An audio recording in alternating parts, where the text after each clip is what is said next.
Halo semuanya, kami kelompok 9 yaitu Matthew, Lia, Cynthia, dan saya Zela akan menjelaskan the balance sheet and statement of owners equity PT Bank Mandiri. Next. PT Bank Mandiri merupakan perusahaan yang berbasis di Indonesia yang bergerak dalam sektor perbankan, produknya meliputi tabungan, giro, dan deposito. Next. Hari ini kita akan membahas tentang analisa neraca dan analisa ekuitas. Next. Informasi ini diambil dari laporan keuangan konsolidasian PT Bank Mandiri dan entitas anaknya pada 31 Desember 2019. Dapat diketahui bahwa PT Bank Mandiri mengalami kenaikan aset pada 2019. Next. Di laporan keuangan ini terdapat beberapa aset PT Bank Mandiri, yaitu 1. Kas dan setara kas, 2. Pinjaman yang diberikan dan piutang, 3. Aset keuangan lainnya, 4. Aset tetap, dan 5. Aset tidak berwujud. Next.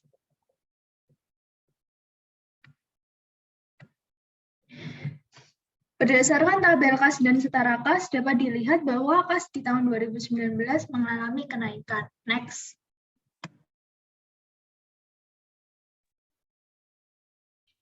Dan di sini kita menggunakan analisa komparatif pada aset. Dan di sini di kotak sebelah kanan ada tulisan perubahan.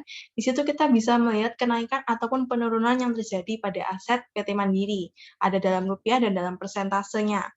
Dan dapat dilihat di sini kasnya itu naik sebesar 2,73%.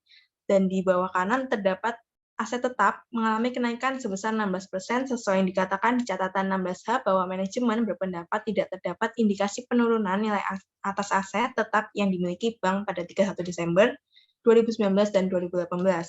Dan juga di sini dapat dilihat bahwa jumlah aset mengalami kenaikan sebesar 9,65% yang menunjukkan bahwa PT Mandiri terus berkembang. Lanjut.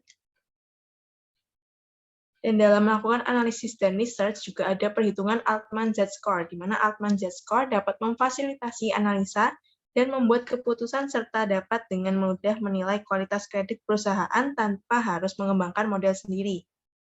Dan biasanya digunakan dalam perhitungan jual beli saham.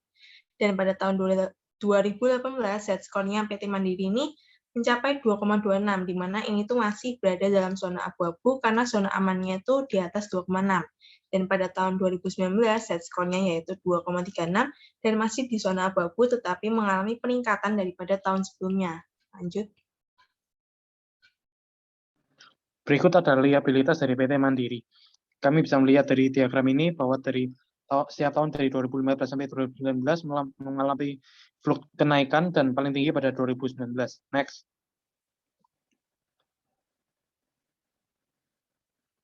Next. Kenaikan liabilitas dapat menjadi dua hal, yaitu positif maupun negatif. Kalau positif artinya utang digunakan untuk membesarkan perusahaan, kalau negatif artinya utang tidak produktif untuk perusahaan. Next. Selanjutnya adalah kemampuan perusahaan untuk memenuhi kewajibannya.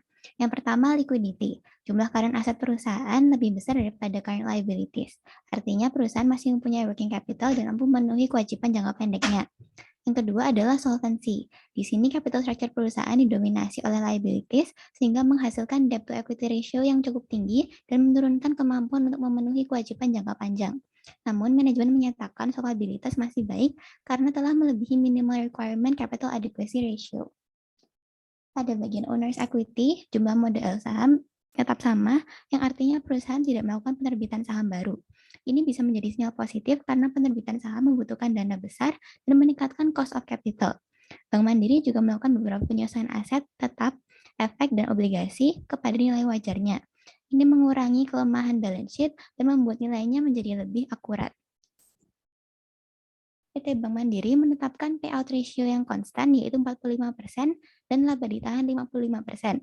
Laba ditahan ini dapat menambah equity, tingkat kesehatan bank, dan juga tingkat solvency.